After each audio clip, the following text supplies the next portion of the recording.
Tonight, we're going to be talking about promises. Broken promises, delayed promises, and promises that you can't keep. We all know the old saying, don't make promises that you can't keep. And if you make a promise, you need to keep your promises. From delayed projects to even a school that says it would build a ramp but did not have the time. Let's begin with this project. If you see this project going on the south side, on Lipes Boulevard, you might have realized that it was delayed because of a pipeline issue. But why would they? Because they promised this. Just about 2 months ago, they were promised to be done. So why all of a sudden it would delay because of a pipeline? Some city officials have the good reason for it. Here's Tony Halamir. It's under construction right now with the end construction expected in May of 2025. And that's a 2022 project. That's fine. It's in the report though. Right. But it's the details behind it. Okay, we can get you those. The project in question is the Lipes Boulevard Sunwood Drive to South Staples Street. And the delays associated with that. These two neighbors who live near the closed section of Lipes had conflicting views on the delay. I know it's been going on a long time, and we knew from the outset it was going to be a long project. It's been difficult having to get around, and it seems like I said, it's been dragging out forever. Chris 6 News learned that city documents show the project was originally anticipated to be completed by October 2024. This delay was brought up during city council after Councilman Hernandez mentioned that I requested to interview him about the timeline of the project. Is there some sort of effort you guys can do so you give the update, we get the update from them as well? Because there are projects that are just kind of languishing.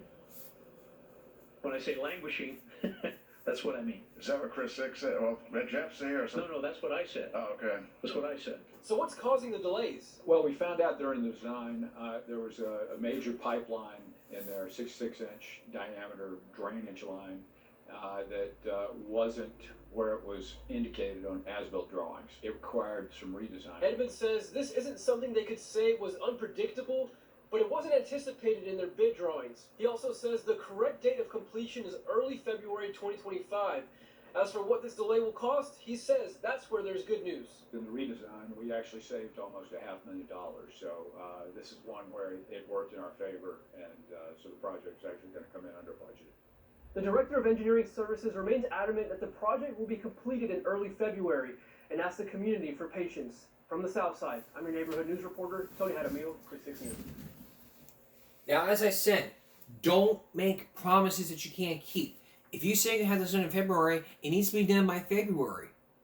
But by then, February comes around, you're not getting that done. So common sense needs to say this.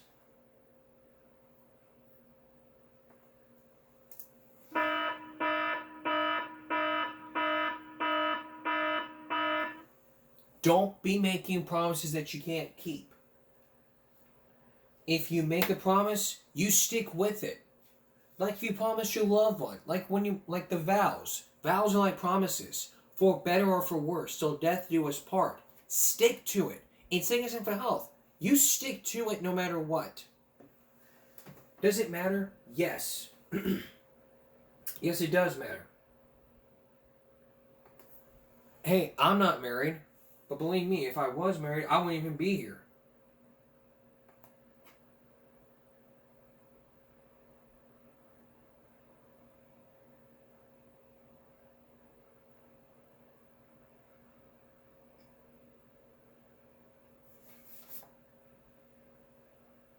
But to be honest with you, it's like, you do something that you want to do, you say, oh, I promise to do this and that and the third, and then you make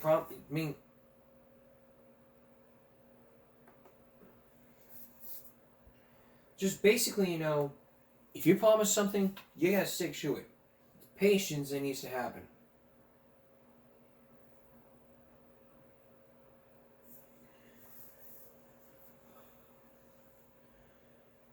Like all these scammers who promise them will never do it again.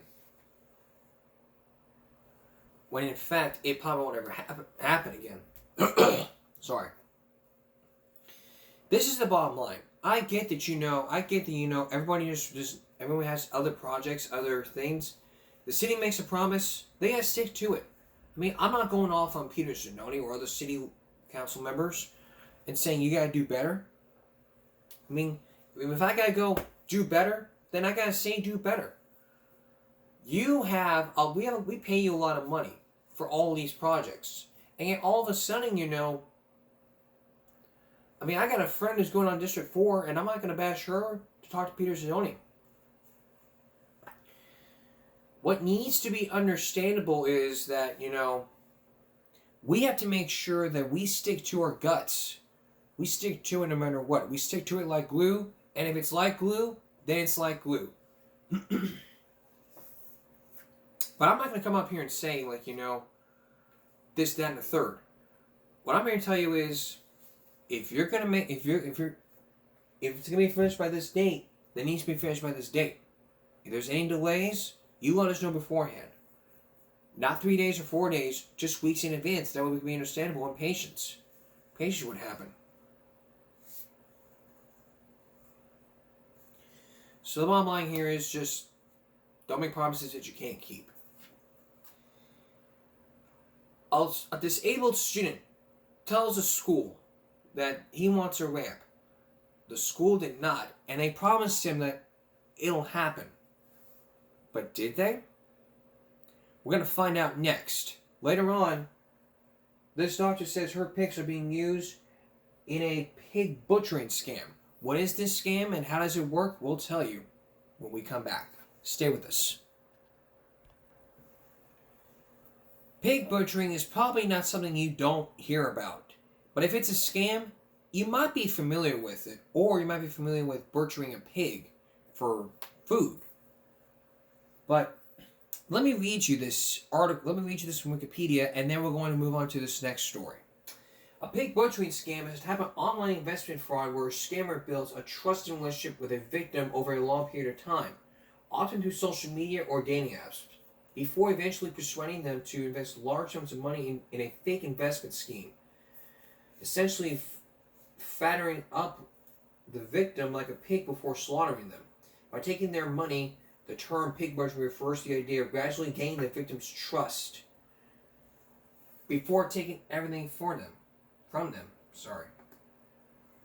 Meaning taken advantage of. But it's also a part of identity theft. And in the past weeks from the Give Me a Break, we've been focusing on and a couple seasons ago, or last season, Give Me a Break, we focused in on the love swindle scam, meaning younger women targeting elderly men, not just for money, but for their life.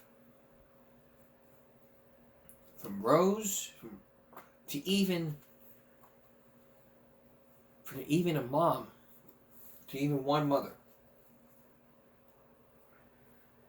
It's mostly catfish. But the love swindle scam is probably not catfish. Tonight you're going to meet a doctor who says scammers are flooding the internet with her photos.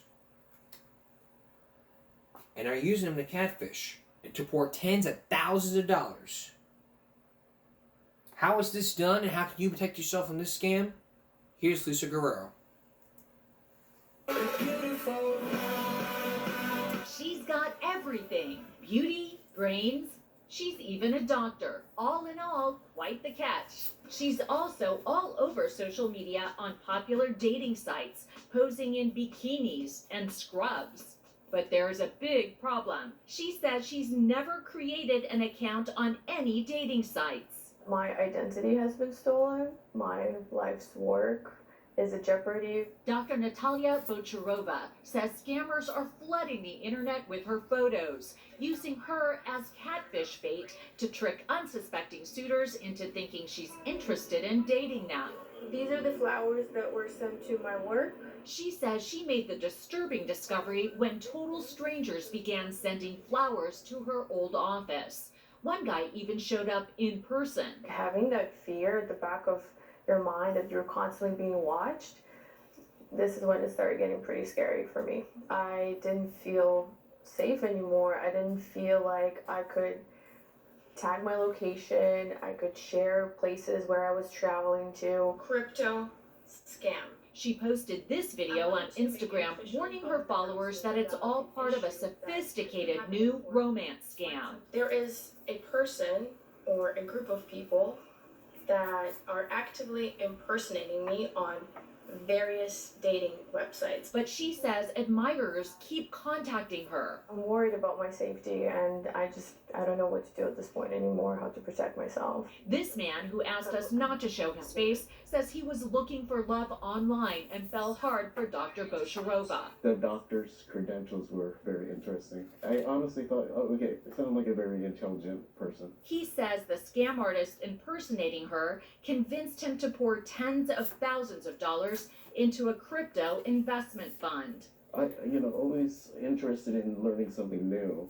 I go, she seems to know a lot about investing in crypto and investing in general.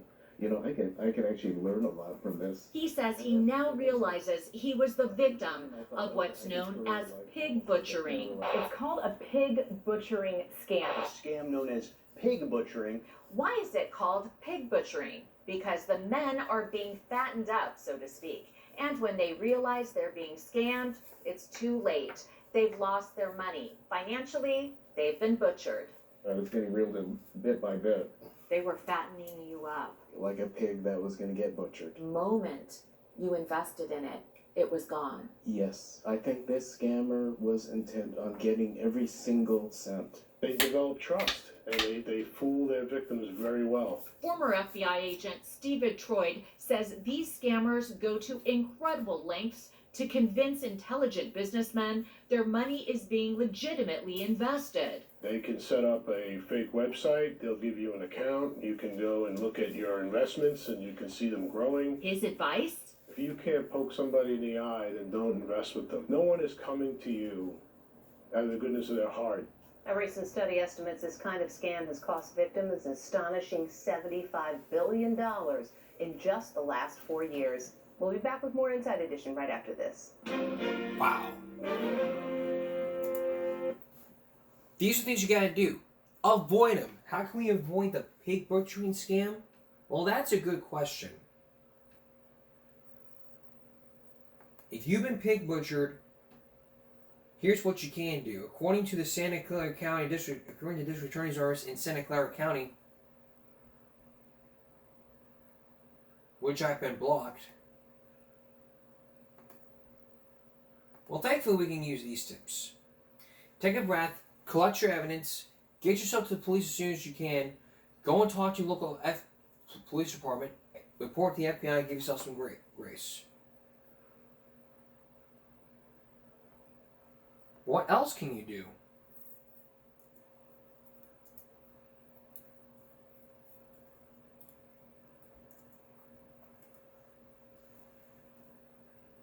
If you suspect you are a victim of a pig butchering scam, you notify your bank immediately, contact the local police department, and file a police report. But if it's texts you have, to avoid being a victim of pig butchering, the best you can is never answering the wrong number text messages. It's too risky when so many of these messages are scams, and you never know when you might fall victim to one. So, these are some good tips. Because it's a big, huge scam. And there are warning signs out there that you need to know. And if you don't know about all this, you too could fall victim to it. That's why I created shows like this. So if you've been scammed, here's what you can do. Stop all contact with the scammer immediately. That means if you have cell phone usage, Facebook, Instagram, Snapchat, social media, all that, stop contact. Block immediately. Notify your bank or broker and block any further payments to the scammer. Report this crime to local law enforcement and file a complaint with the FBI's Internet Crime Complaints Center, the IC3. Gather all documentation related to the scam, text messages, screenshots, financial records, etc. to assist investigators. Consider seeking counseling to cope with the emotional impact of the financial loss and the other impacts of being scammed. So here's the bottom line. Pig butchering scams are particularly insidious form of online investment fraud that can have devastating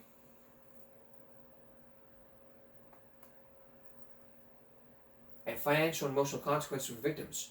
My understanding how these scams work, and knowing the warning signs to watch out for. Individuals can better protect themselves from falling prey to these schemes.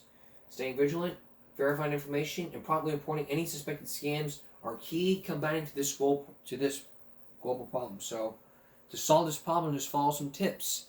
News magazines like 2020 and Dateline do these types of scams, but not anymore because they do murder stories. 60 Minutes, however, does. So watch 60 Minutes if you ever heard about this. Or Inside Edition has some more guidance on how best to avoid this. So that's a very good advice if you're being butchered by scammers. So best thing you do is to block, and gather all the evidence you need. That's the best you can do. When we come back, a student tells the school that he needs a ramp. The school tells them, we'll get that ramp up and running. But did they build a ramp? Or did they not build a ramp? Chris Papps is back with a Project Baltimore that you don't want to miss when we return. Stay with us.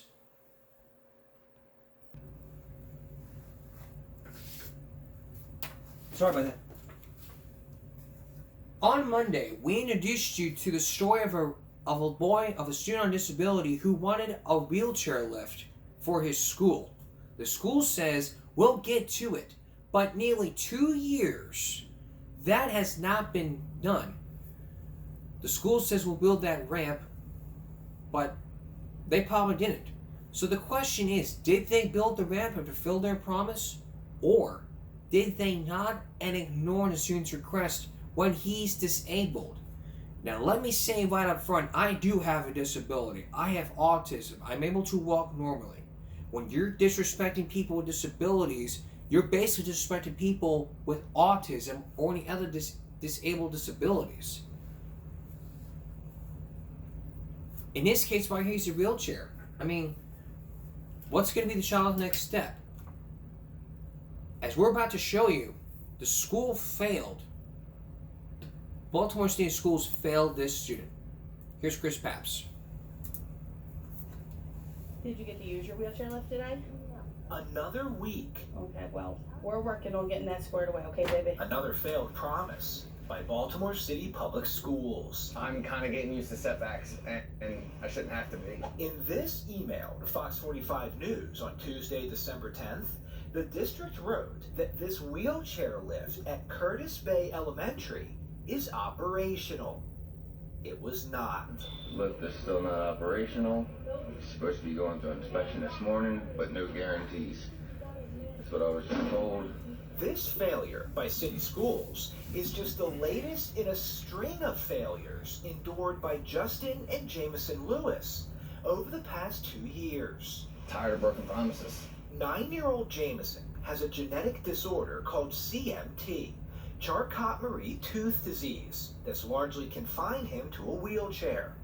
His family has been fighting for city schools to install a wheelchair lift at Curtis Bay since November 2022. That month, an administrator at North Avenue emailed the family saying the lift would cost $132,000 and funding was identified. In March 2023, that same administrator emailed again saying the lift will be installed by Monday, May 22nd, 2023. Since then, 19 months have ticked by. During this time, the family says they have been repeatedly promised by city schools that Jameson would have a lift, but it has never been completed. No, I get angry. Did you get angry? Yeah. Would it make you happy if they completed it? Yep. Alright, we're gonna see what we can do about that. On December 3rd, Project Baltimore wrote city schools asking, can you explain why the lift is not functioning? And does city schools find this acceptable? 2 days later, on December 5th, the district replied saying it ran into an unexpected logistical challenge and the lift would be fully operational on December 10th. I actually took him down there the other morning when they said it was supposed to be done that day, and I had to turn him around because it wasn't done, and explain to him that, oh, maybe later. I don't want to get his hopes up for tomorrow because I can take the disappointment better than he can. So why is the lift still not working? North Avenue still will not agree to an interview to discuss the lift. Instead, we received another email explaining that on Tuesday, December 10th, the state inspected the lift and found areas requiring attention. In other words, the lift failed Tuesday's inspection. The district added, we hope to have an update tomorrow. They're under pressure now and they're rushing to get it done, and they failed inspection. But that response is not good enough for this family. So Project Baltimore sent back another email asking, has anyone been held accountable for the emotional stress this situation has brought upon the Lewis family? If so, who has been held accountable? And what is City Schools' message to the Lewis family following the district's repeated failed promises? I think everybody involved should be held accountable. Enough's enough. Get it done now. In our most recent email to City Schools, we specifically asked the district to explain in detail why it has taken nearly 2 years to complete the lift. We believe the family deserves to know. We also asked how much the lift will now cost. Since it's taken so long to build, we believe taxpayers deserve that answer.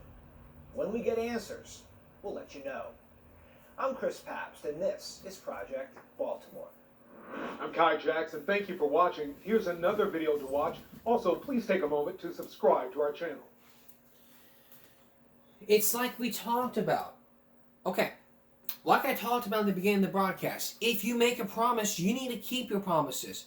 Failed promises. I mean, you say, okay, we'll get this done, we'll get this done, we'll get this done, get this done, and yet these are delays. If the family says, okay, you need to get this lift done, okay, we'll get this lift done. Okay, we built the lift, well, now we can wait for the city inspector. Okay, when's he coming?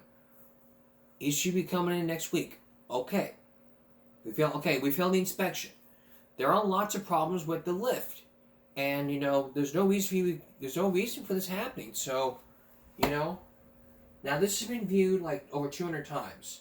And so far there's been 4 comments stating, sue them under ADA.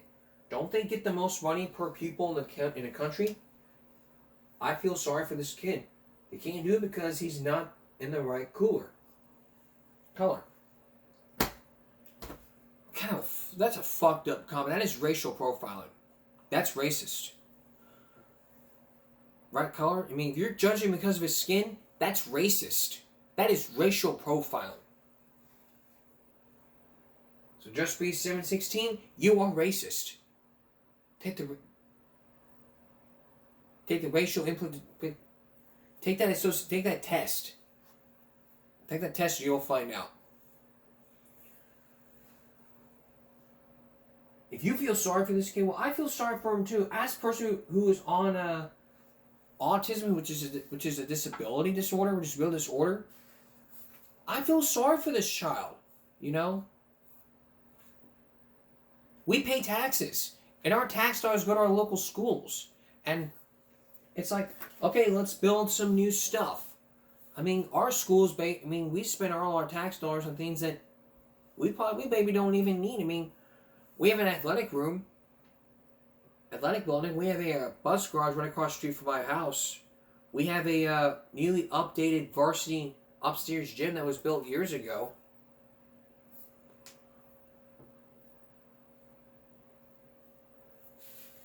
Lots of things cost money. And our money is paying the schools. Free education and lots of other things. Our tax dollars.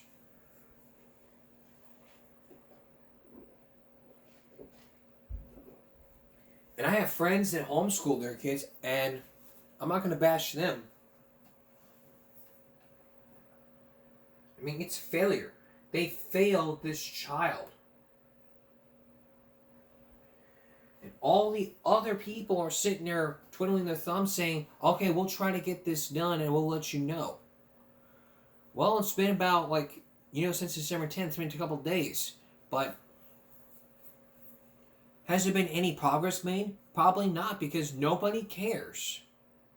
If you go to school, if they're wheelchair bound, you need to create some type of help for them, like a ramp or a lift helping get to the second floor.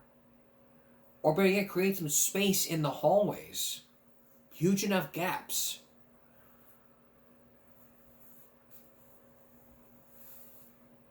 How is he able to get his education if he can't get to the top level? It's like month after month after month after month. So it's been, they've been at this.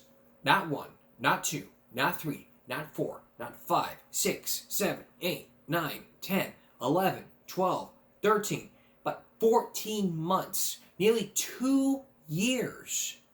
Nearly 2 years. And yet, inspections, tax dollars at hand. When you make promises, don't make promises that you can't keep. There ain't no excuse about it. I mean, excuses are like coming in from one end of the ear and coming out the other end of the ear. You know? And believe me, if I was one of those inspectors and saying, if I was in this parent's shoes, I would obviously wait and be understandable, correct the problem.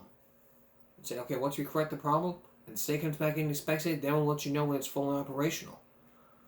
This child needs a ramp or a lift. And the Baltimore City's community needs to step in place and say, okay, we'll provide a lot of money to get this lift fully operational.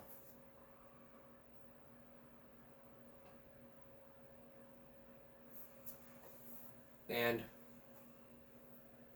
believe me, we'll know by then.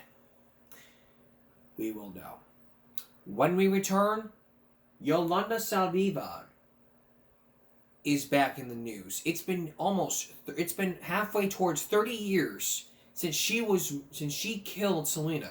She says she didn't do it, but now there's some news that could even shock the whole Corpus Christi community. Please stay with us. Welcome back. If you were around in 1995, you may have known these two people. On this side here is Yolanda Saldivar, while on this side here is Selena Quintanilla. If you don't know the story, let's give you a quick recap here. Selena is a English-Mexican singer with lots of salsa, and Yolanda Saldivar started a fan club back in the 90s. But Selena's parents found out that she was stealing money. But then what happened was Yolanda Saldivar bought a gun. Not to kill Selena, but to kill herself. As she pointed the gun to her head, Selena grabbed her leg. She pulled the safety back and don't close the door. And at that instant, that gun went off. Why didn't it point to her? Because she was aiming at her head. It shot her. She insists that she did not kill. She was found guilty and charged with murder. She was given a life sentence. That's 30 years without parole. But now we're approaching 30 years since the murder. And she could be out on parole. The question is, what's going to be next for the whole Corpus community, now that she's going to be out after 30 years? Does she still remember about this murder? And what if any, in the future Corpus community, will have when the parents come face to face with Yolanda Saldivar? We're going to be working on a Give 'Em Break special coming soon. Selena, 3 decades later. Looking back at the case, from all the evidence, hearing from the parents, and even Selena's husband, Chris Perez. Here's Mike Gillespie. I don't think there's any other criminal case that has seen the publicity or the public nature of a case like this one. It's known all over the world That is retired judge and former Nueces County District Attorney Carlos Valdez, who successfully led the prosecution in the trial of Yolanda Saldivar. The sentence was life in prison. And back then, life in prison in a first-degree felony, which is what this was, meant that a person who's convicted and sentenced to life has to serve 30 calendar years before they're eligible to request parole. According to the Texas Department of Criminal Justice website, that 30-year stretch is up on March 30th, 2025. Saldivar is already in the parole review process, something that the Texas Board of Pardons and Paroles typically begins 6 months ahead of time for an inmate facing parole eligibility for the first time. Most people think that there's a public hearing, like a trial or something. It's not. It's a process. It's not a hearing. It's a process that starts with 3 people on the parole board who start gathering information. That can include an offender's criminal history and their behavior while in prison, as well as any letters of protest or support on file. Eventually, the inmate herself will be interviewed. After that, the 3-member board voting panel will decide by majority vote whether to grant or deny parole. When asked whether he thinks Saldivar should be set free next year, Valdez says he does not, adding this. 30 years later, there is so much interest in the case. And I really believe that the safest place for Yolanda would probably be where she is. Now, Yolanda Saldivar has never denied the shooting, but has maintained that it was an accident. Judge Valdez tells me that it is still his belief that the evidence says it was intentional. Selena's father, Abraham Quintanilla, says he has not been contacted by the Texas Board of Pardons and Paroles regarding Saldivar's case. Back to you.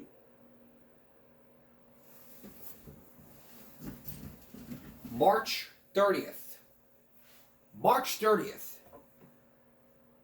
Coming up on March 30th, which it's going to be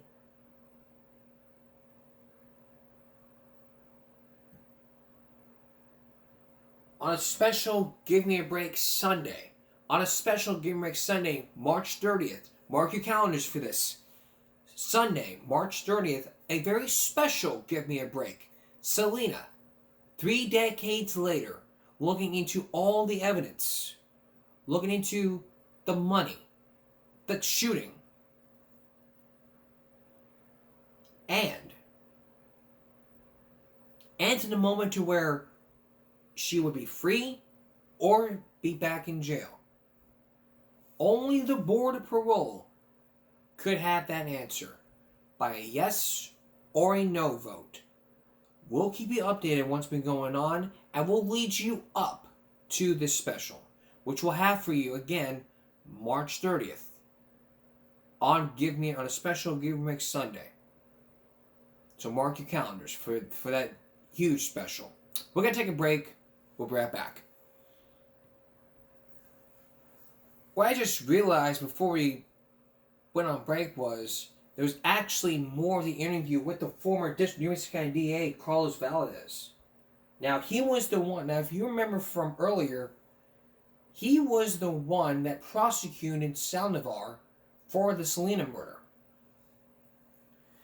But now, for the very first time, we're going to get to hear more more about the murder, and whether he thinks she should stay in jail or she should be free.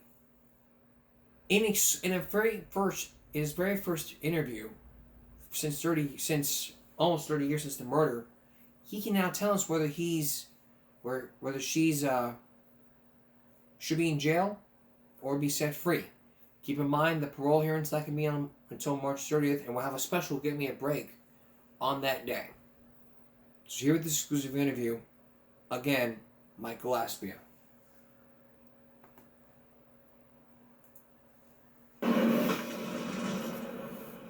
Let's talk about this then. We're talking about the Yolanda Saldivar conviction in the death of Selena.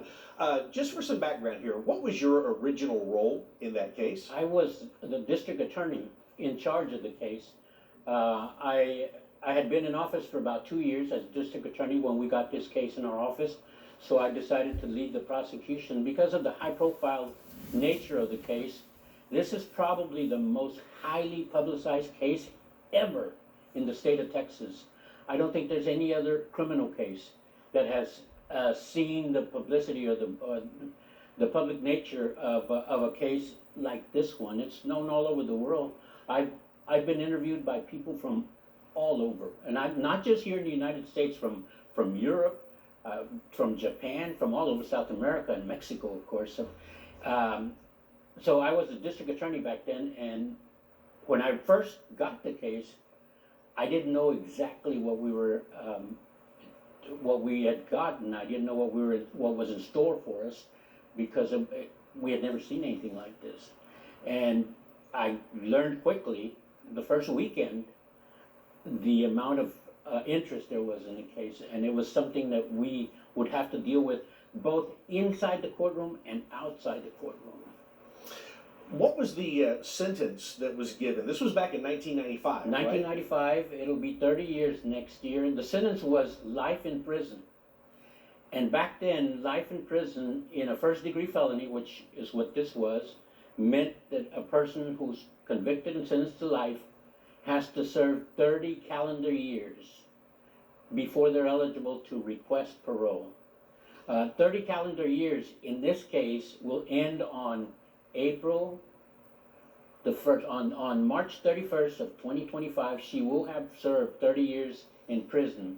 What that means is she is eligible for parole. She can apply and try to convince the parole board to allow her freedom with some conditions. Now, doesn't mean she gets it automatically, because the sentence is life. It's life in prison. But after 30 years, they're eligible to try to convince the parole board that they're entitled to get parole. So Yolanda Saldivar, as we understand it, is now in the parole process. As you mentioned, that comes up March of 25. Explain to me, if you can, what does it mean to be in the parole process? Okay, what happens is several months before the eligibility date, which in this case will be March 31st of 2025, several months before, the process begins. Most people think that there's a public hearing like a trial or something. It's not. It's a process. It's not a hearing. It's a process that starts with 3 people on the parole board who start gathering information. And they gather information from the original facts of the case, from everything that was presented at trial, to her, the way she acted, her actions while she'd been detained. All this is taken into consideration and collected over a few months, and then the parole board makes a decision. Now, the public has a right to send in information if they have any. They can send it into the parole board for their consideration. The victim's family has a right to participate, and they have a right to participate either in person, by written materials, or virtually, a virtual appearance. So all these things are gathered by the parole board, by 3 members of the parole board, and then they can render a decision really at any time when they think they have enough information. They can sit down and discuss it, and then of the 3 members, it takes 2 to grant parole. And if it's granted, it could be any time before the 31st. Now, she doesn't get released until the release date, but the decision could be at any time. So the decision could come before March if they choose to do that. It can, and it can also come after March also, if they think they need more time for deliberation. Okay. Do they solicit things like, written statements from the victim's family, or does the victim's family and others just have to know that this is our time to do that? They don't actually solicit things. They send out notices that it's being considered, and some notices are required to be sent out. For example, the victim's family and anybody else in the victim's who can be considered a victim or victim's family, as long as they register with the parole board, they're entitled to receive notice. And when they receive notice, they have a right to either send in whatever information they have or request an appearance before the board in person. Also, the local district attorney, the district attorney's office that was involved in the prosecution, which was my office back in 1995. locally, the district attorney should have already received notice that the process has begun. They also have a right to submit whatever information they have, and I hope that they are in the process of collecting information and getting in touch with other people to try to get whatever is necessary to present something to the parole board so that it can be considered. What kind of information would you look for them to be maybe putting together? From my standpoint, I think the possibility of future dangerousness of this individual is very important. If there's any information or any type of evidence that indicates that there would be some danger to a member of the public, or more importantly, to the victim's family in this case, or to anybody else. If there's any kind of evidence like that, it should be gathered and sent in so that the board, the parole board, will have this consideration. The prison system is set up to rehabilitate people, to make sure that this person is a changed individual and will no longer pose a danger to the public or to the victim's family. So I think the important matter that needs to be addressed, and that needs to be addressed by the local DA's office, is to see if there is any indication, any evidence of a possibility of this person after being released would pose a danger to the public. That needs to be addressed or sent to the board so that they can consider it. And the same thing is true then for the family of Yolanda Saldivar or others who would like to speak in her defense. They have that opportunity. Of course, everybody. In fact, the public also has an opportunity to present whatever they have. Facts. I mean, I don't think any emotional, you're angry and you don't want to release, well, that'll be considered, but I don't think they'll put a lot of weight on it. What they're looking for is any indication. What's important right now is the victim's family, what they're thinking, what they're feeling. If there's any fear of there possibly being any danger to them, they should come forward and hopefully either themselves or through the district attorney's office or to the victim's assistance office address this and tell them, look, we're worried about this because of the circumstances of the case back then, about everything that happened and everything that's happened up to now. There have been several interviews that have been conducted with Yolanda Saldivar. I have never seen any change in her. You would think that after 30 years with these rehabilitative efforts in the judicial system and in the penal system, you would see some change, you would see some remorse, you would see some expression of sorrow. I have not seen that at all in all the interviews. There was one earlier this year, and still no expression of remorse, no expression of sorrow, or not even asking forgiveness from the family for what has happened. She has maintained, I think, all along, and correct me if I'm wrong, that the shooting was accidental. She doesn't deny the shooting, but says it was accidental. That was not the way that you saw it, though. No. The evidence at trial disproved the theory of an accidental shooting. I think if it had been proven that it was an accident, first of all, I would not have prosecuted the case. If they convinced me that it was an accident, of course I wouldn't go forward with the case. It would be improper, it would be unethical for me to move forward. So if I had been convinced it was an accident, I wouldn't have gone forward.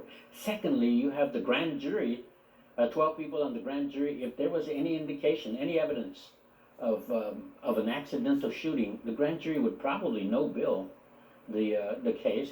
And finally, the trial jury. We had a trial that lasted for 3 weeks where all the evidence was laid out to the jury. She had every opportunity, and she had some of the best lawyers representing her.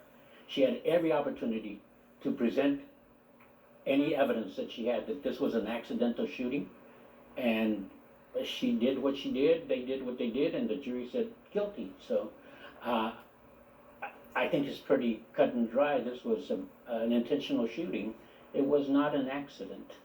So there's nothing that you have seen that changes your belief about what the facts of the case were then and remain to be today? Right. I have not seen anything that changes my belief, my original belief. When I studied the evidence, I looked at it and I thought it was an intentional shooting. to this day, I have not seen anything. I have not heard anything. No evidence has been presented that'll change my mind, that makes me believe this was accidental. This was not an accidental shooting. The important part of the trial, as far as I'm concerned, from my standpoint, was the aftermath of the shooting. Not the shooting itself. The shooting, there was one single witness to the shooting, and that was Yolanda Saldivar. But after the shooting, we had several excellent witnesses who testified to what Yolanda Saldivar did right after the shooting, and that is going outside the hotel room and pointing the gun at Selena, and like she was going to shoot her again. And that by itself, to me, indicates this was not an accident. She was intentionally trying to kill her, and she did. Your opinion here, and I understand it is that, should Yolanda Saldivar be given parole in March when she's eligible? Based on what I have seen up to now, everything that I've seen, taking all that into consideration, if the parole board does what they do and they do it properly and they base it on the evidence, I don't think they should grant parole at all. Now, they may come up with something between now and March that I haven't seen, and if that's put in there, maybe it'll be a different consideration. But based on what I've seen so far, I think it would be a serious mistake to grant parole at this time. I think there's still some danger for the public, not necessarily for the public, but for the Quintanilla family. Do you think there's any danger to Yolanda Saldivar should she be released? I mean, this has been, as you mentioned, such a high-profile case. A lot of people, the emotions, the feelings are still raw. It's so amazing to me.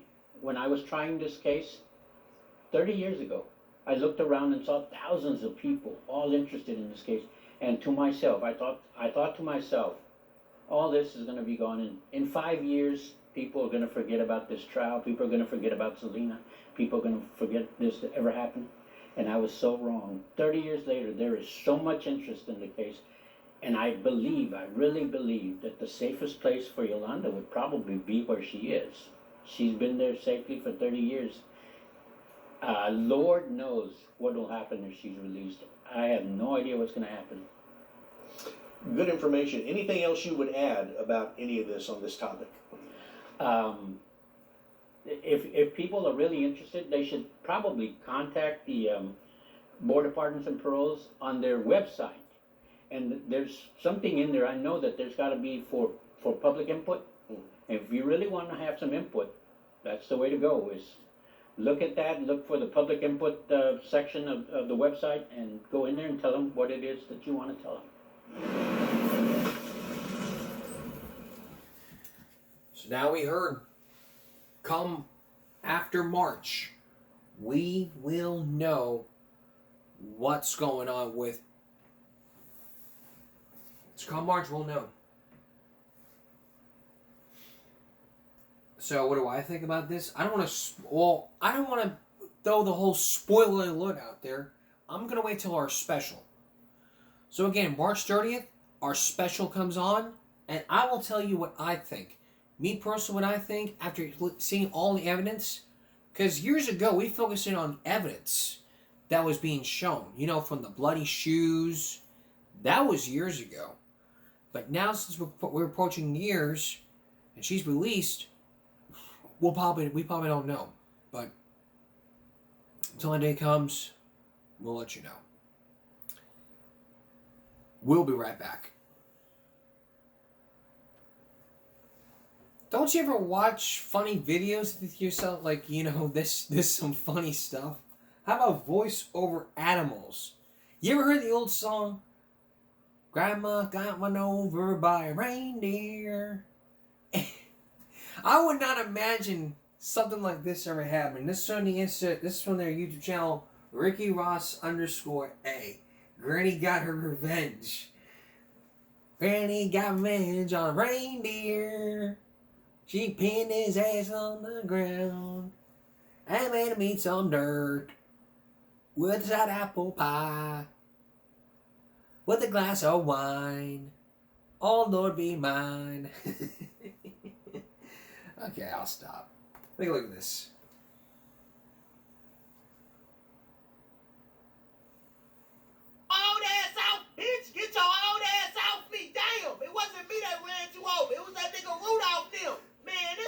racial profiling bullshit.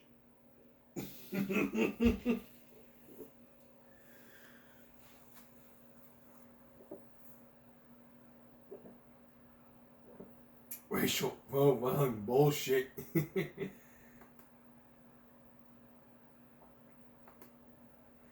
When the child's got this one got me laughing hard. Take a look. If you don't know, hey, watch out, little nigga. You don't know what the hell you doing. Go play with something else. You don't tell me what to do, bitch. Out, little motherfucker. Boy, what the hell wrong with you? Hey, bro, you took away the thing I was playing with, so I tried to take away the thing you be playing with. Oh, nigga, I should knock your little bitch ass out.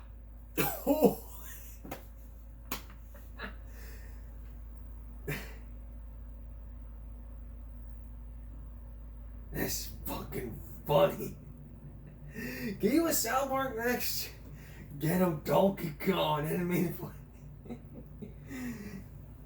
Animal voiceovers are like very funny. Now remember when we told you about Judge David Fletcher? Before we get to that, let's remember we told you about truancy and this judge by the name of John Payton? Well, this is what we forgot to show you years ago when this was after the truancy laws had changed 9 years ago. So let's take a look at this. Well, I would recommend you go to school because the truancy laws have actually become a lot more intrinsic and a lot more difficult than what they used to be in the past. In the past, they were a lot more simpler. It was like getting a traffic ticket.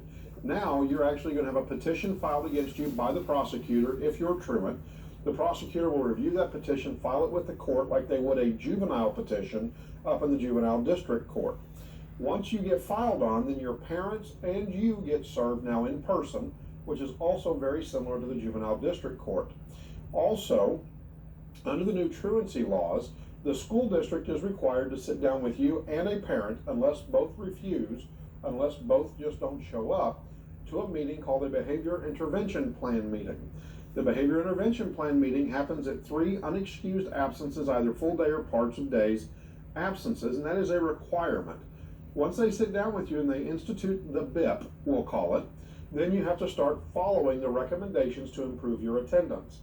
If you do not, and you reach 10 unexcused absences, then you get filed on for truant conduct. It's a referral sent over. It's brought to the court by the state. The state then files their petition, like I said before, and we go forward into court called an adjudication hearing. The court can issue the same exact things the court issued in the past in regards to ordering students to do things like attend tutoring, do community service, lose their driver's license, issue a curfew, have you go to classes for at-risk students. The court can even hold you in contempt of court. The court can then hold a show cause hearing and issue fines. The court can also hold your parents in contempt. Your parents can go to jail for 3 days. Your parents can be looking at fines that if you have let's say you have 5 charges and your parents get charged with 5 cases, your parents can be looking at a fine of $1,500. They can be looking at guardian ad litem fees if the court doesn't feel like your parents are doing a good enough job raising you, and it becomes a complete discretionary issue with the court. And then that charges against your parents at $100 an hour, and I'm told that the minimum on that is 15 hours, so that's another $1,500. If the court doesn't feel like your parents are representing you well, the court can hire an attorney for you, and then your parents get to pay for that as well. And my understanding is that runs about $1,500 as well. So if you're not careful, by you not attending school or doing what you're required to do by the new attendance rules, your parents can be looking at anywhere between $1,500 to about $6,000 or $7,000 in fines. If your parents commit direct contempt because they can't get you to do what you're supposed to do, they can be looking at 3 days in jail, fines, and community service as well.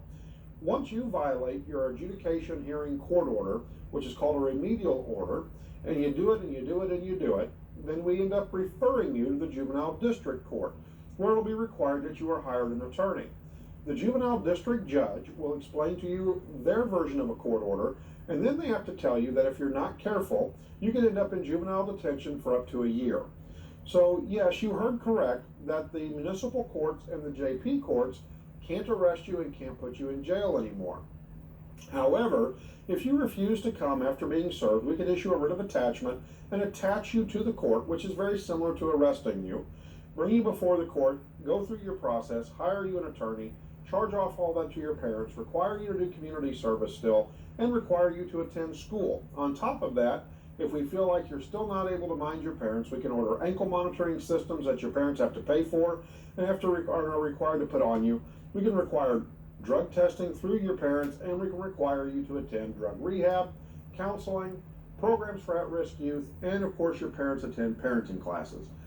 Really, when you look at the new law, not a whole lot has changed except for the fact that your parents can get into a whole lot more trouble, and the fact that you, if you're not careful, instead of getting to work at the JP or municipal court level, you could be stuck in the juvenile district court level, which is the felony court level. And that is just not something I would want to have to deal with. So if I were you, I would probably go to school and attend school on a regular basis. If you're finding that you're having problems with school, I would find somebody on campus that you can trust, or I would go back to your parents if you can trust them and talk with them to try and help work through your issues. Talk to your assistant principal. Talk to your school counselor. Talk to your assistant principal. Talk to your counselor. Talk to your parents. Reach out. Talk to somebody and solve a problem. Just ask them, hey, I have a problem with school, this, that, and third, and they'll explain to you, okay, what's the issue here? Reach out to your counselor. If you're having issues and getting to school, you talk to them and see if they can work out a solution. Talk to your assistant principal and say, I'm having issues with getting to school. And then stories about, okay, this, that, and the third. Then after you explain, ask them, is there any way you can help me out to get to school? Like, offer me to ride the bus? If they say, yes, we can do that, then okay. They just got to talk to the parents first. If mom says, no, he can't do that, he just needs to do better, then the school can't do anything because you're still living with your parents. However, if mom and dad says, yes, that's okay, as long as he gets on the bus. Part of the remedial order is you're required to go to school without any unexcused absences. If you were sick, you had to go to school, and the nurse would send you home. That's how it was. That's how it was. And speaking of judges, you may remember we showed you Judge David Fletcher.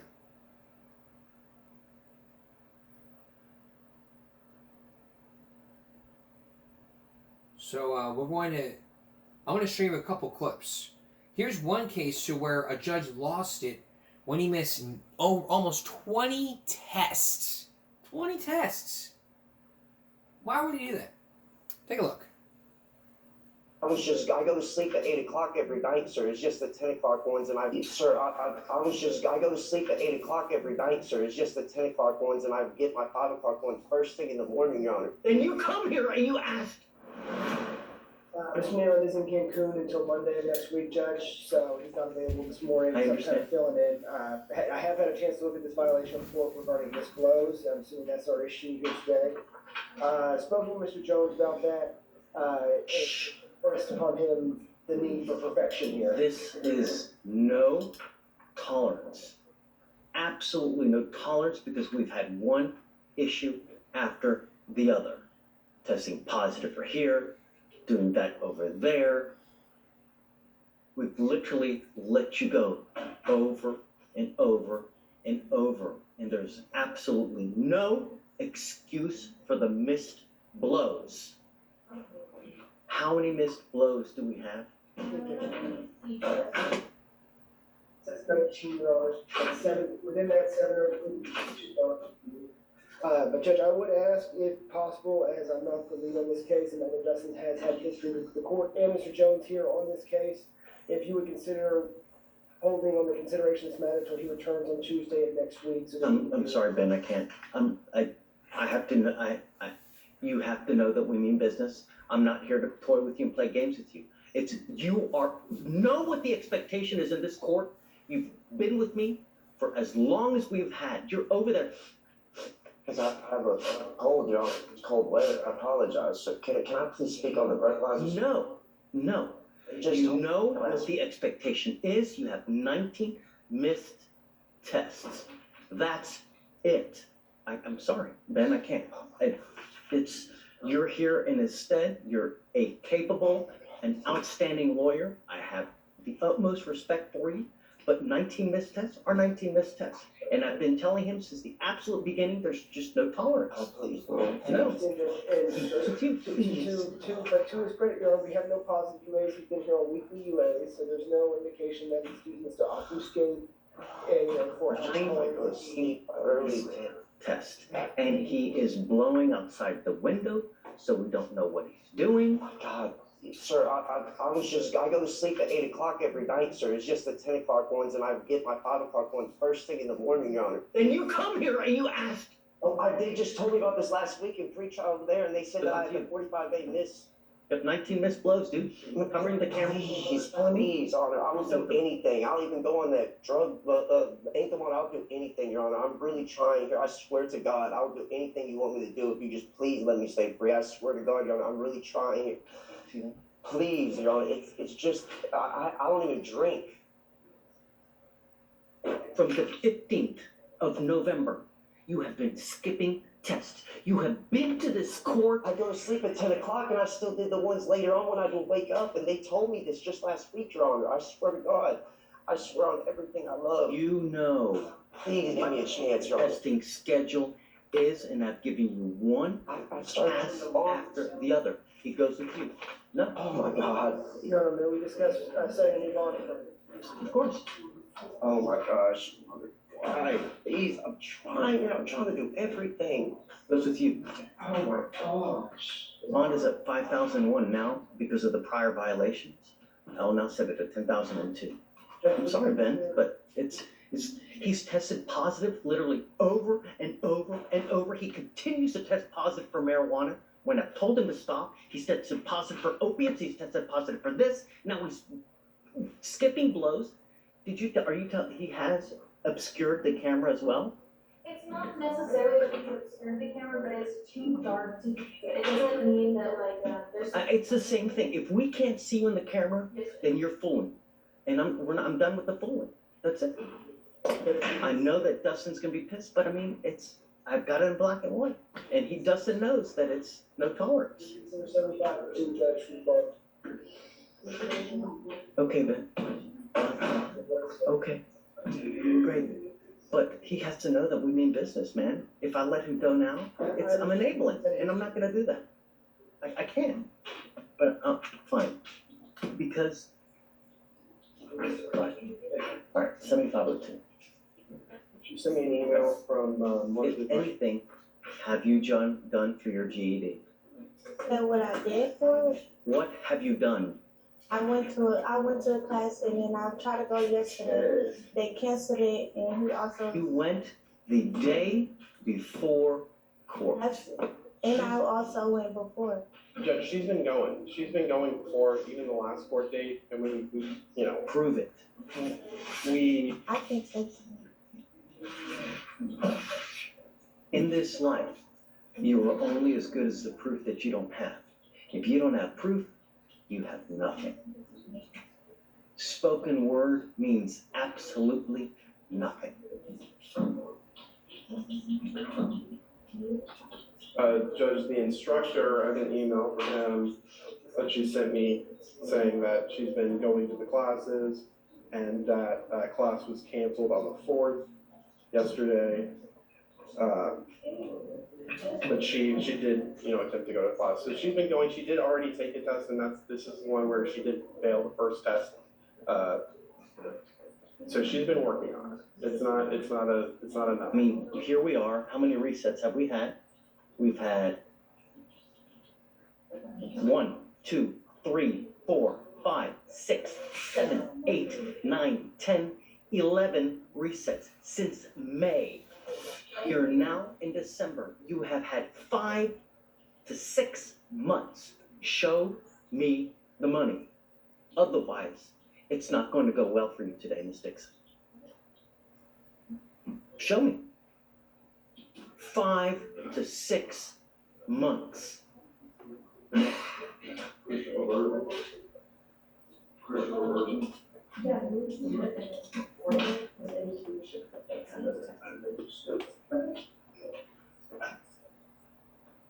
And Judge, this was a case where she was paying for the classes, and then she had to then enroll into the free program, which she's been doing for the last little bit.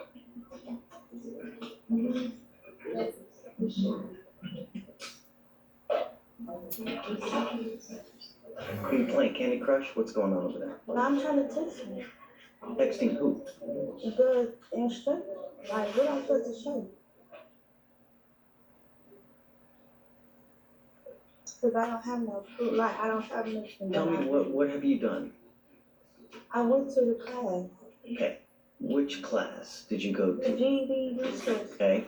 And what, because the way I understand it, there are different modules that you do. You do science, you do language arts, you do math, you do, and whatever else it may be.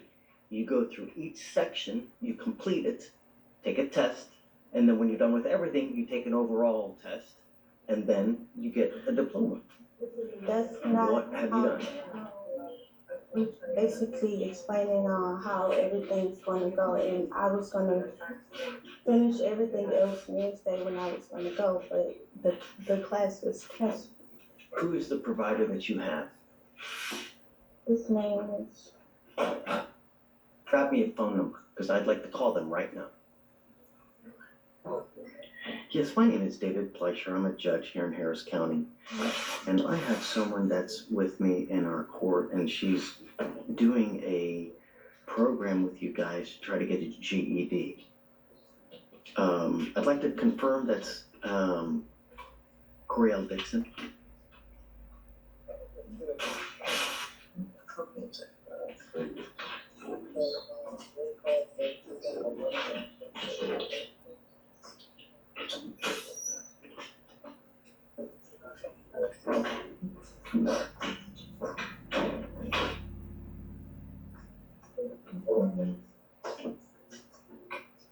So Wednesday and Thursday, and then did you say every other Saturday? Okay. And then so how does it work as far as getting the diploma? Do you do different classes as far as science, math, and how do you at the end get it?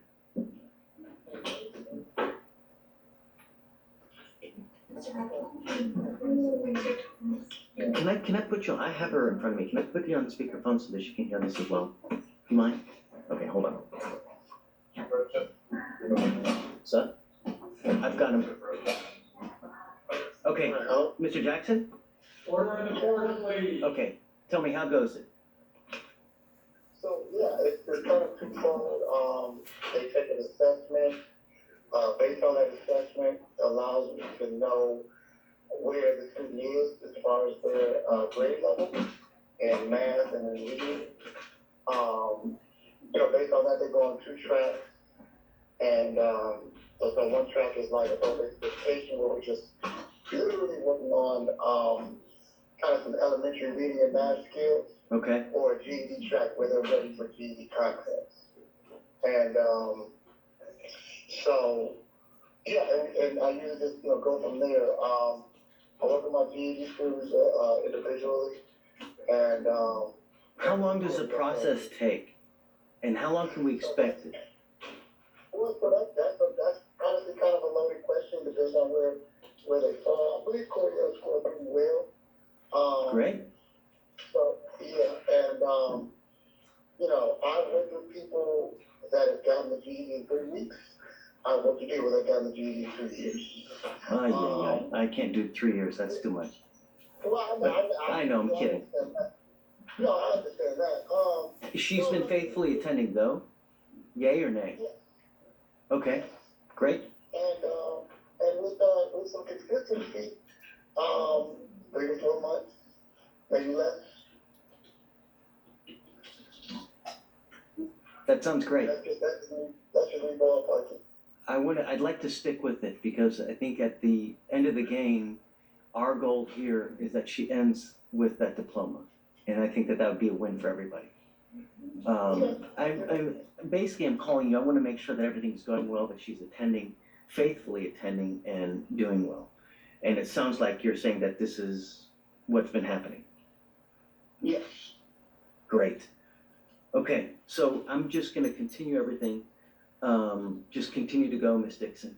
I mean, you got, like what he's saying, if you continue at it 2 to 3 months, you'll end up with your diploma. Okay, all right, thank you so much, Mr. Jackson. I really appreciate your help. You've been great.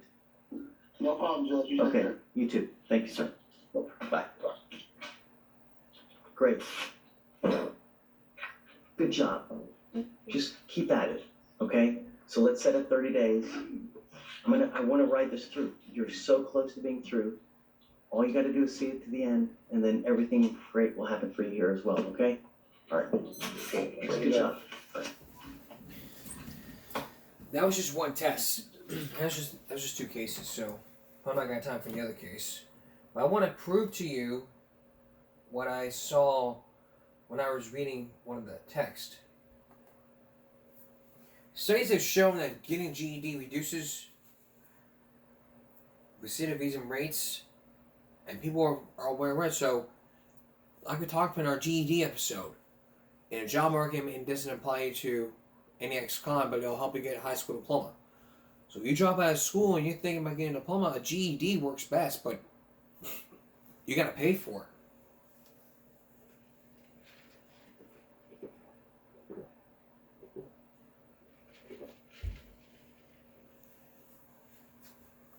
That's how it works.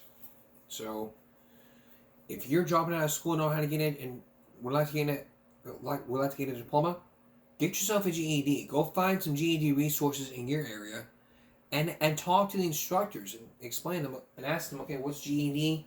And they'll explain in great detail. And if you fail your GED, you don't get your diploma, you're probably going to go back to, you're probably going to take it again. But you're going to waste a lot of money. So, yeah. So I recommend you talk to people and ask questions. That way and run it down. That way you know. You can also take GED, like I said in the episode, you also take GED tests classes online, but you still got to pay for them. I think it's like $30 or something. So, if the court orders you to take a GED, you take your GED. Present it to the judge, and you're good to go. That's all for this edition of Gaming Break Wednesday going to Thursday. We'll see you again for Gaming Break Friday. For all of us here at YouTube, man, give me a break. Stop bullying, speak up. Concentration, not strength. No jaywalking. Good night.